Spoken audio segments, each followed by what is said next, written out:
नमस्कार। आज बात आतंकवाद पर। ये पूरा मामला पाकिस्तान दुबई में चल रहे एक बहुत ही बड़े आतंकी और गैंगस्टर नेटवर्क का है। इस नेटवर्क को तोड़ने के लिए राजस्थान की एंटी टेररिस्ट स्क्वाड एटीएस ने अपने बड़े अफसर एडीजी दिनेश एमएन को देखरेख में शुक्रवार को सुबह राजस्थान के करीब 25 शहरों में एक साथ अब तक का सबसे बड़ा छापा मारा है। इस पूरे ऑपरेशन का मुख्य विलन है शहजाद भट्टी, जो कि मूल रूप से पाकिस्तान के लाहौर का रहने वाला है और एक बहुत बड़ा गैंगस्टर और आतंकी है।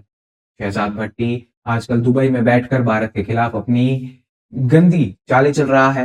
वह इंस्टाग्राम, व्हाट्सएप और ऑनलाइन गेमिंग एप्स के जरिए भारत में कम पढ़े लिखे या बेरोजगार लड़कों को जाल में फंसा रहा है और सोशल मीडिया पर हथियारों, गैंगस्टर लुक वाली रील्स डालकर इन युवाओं को अपनी तरफ अट्रैक्ट करता है।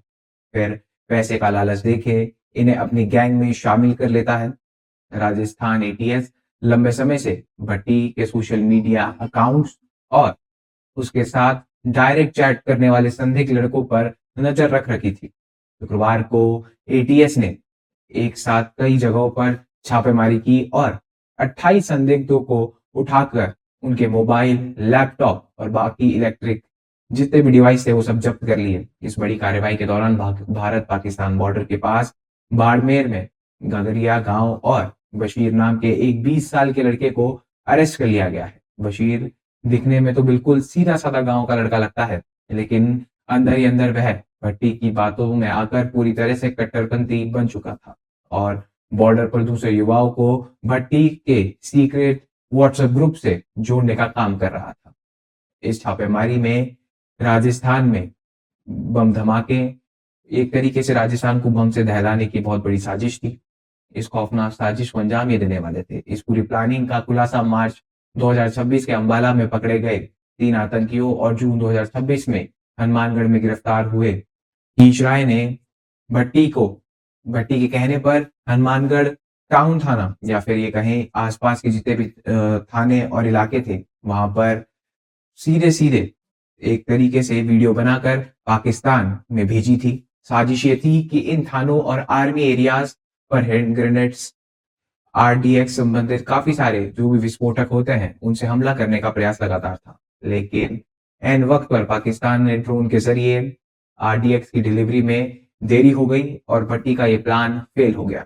भट्टी इस देशव्यापी एक तरीके से जो स्लीपर सेल नेटवर्क को खड़ा करने के लिए पानी की तरह पैसा बहा रहा था। भारतीय सुरक्षा एजेंसियों और बैंकों की नजरों से बचने के लिए दुबई के हवाला रूट, क्रिप्टो वॉलेट्स में जो ये पैसा है उसका इस्तेमाल किया जा रहा था। इस टेरर फंडिंग के जरिए वह स्थानीय लड़कों को महंगे मोबाइल, बाइक, सोशल मीडिया पर अपने रील्स के पेड विज्ञापन चलाने के लिए कैश तक भेजता था। इस पूरे पैसे के खेल की जांच जब एटीएस के साथ साथ इनकम टैक्स डिपार्टमेंट और ईडी दोनों ने की और साथ ही साथ उनको जब ये सौंपी गई तो पकड़े गए बाकी संदिग्ध लड़के राजस्थान के नागौर, बीकानेर, जोधपुर, सीकर, झुंझुनू, जयपुर जैसे जिलों में रहने वाले थे।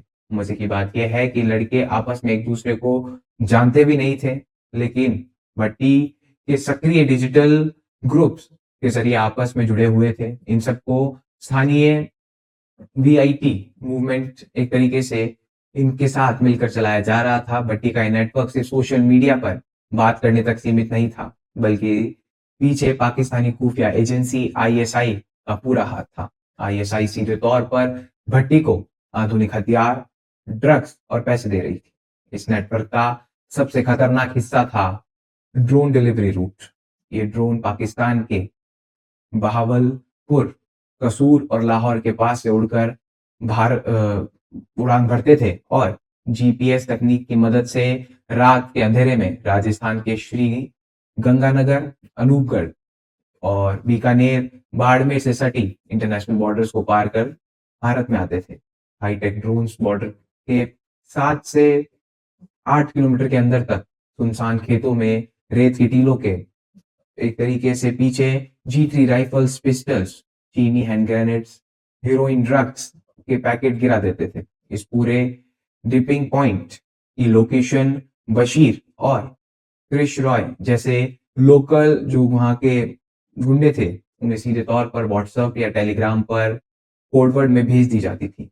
जहां वह पहुंचकर चंद मिनटों में हथियार की खेप का अप मुआयना कर उन्हें गायब कर देते थे। जांच में पता चला कि इन ड्रोन से एंटी रडार मॉनिटर्स को बनाया गया और साथ ही साथ बहुत ही ऊंचाई पर इन्हें उड़ाया जाता था ताकि बीएसएफ या एयरफोर्स के रडार से इन्हें पकड़ा ना जा सके। इस ड्रग टेरर सीक्रेट के जरिए हीरोइन भारत आती थी और पाकिस्तान और दिल्ली के बाजारों में करोड़ों में बेचा जा करता था। सबसे बड़ी बात, इस तरीके के ड्रग्स जिन पर बैन लगा दिया गया है वह भारत में आ रहे थे। उसी के पैसे से भट्टी का नेटवर्क और मजबूत हो रहा था। नए लड़के भर्ती करने के लिए लगातार उसे आईएसआई फंड्स कर रहा था। आईएसआई का ये प्लान, इस रूट का इस्तेमाल राजस्थान तक ही नहीं था बल्कि गुजरात के कच्छ और पंजाब के बॉर्डर इलाकों में भी लगातार ये चल रहा था ताकि पूरे देश में एक साथ दंगे और अशांति फैलाई जा सके। लेकिन शुक्रवार को इस बड़ी रेड ने आईएसआई और भट्टी के इस पूरे प्लान और इस नेटवर्क को नस्ते नाबूद कर दिया। फिलहाल पीटीएस इन संदिग्धों के मोबाइल से डिलीट किए गए चैट्स को रिकवर कर रहा है। लगातार इंटरनेट पे जिस तरह की इन्होंने जानकारियां साझा करी है उन्हें वापस से रिगेन करने का प्रयास कर रहा है।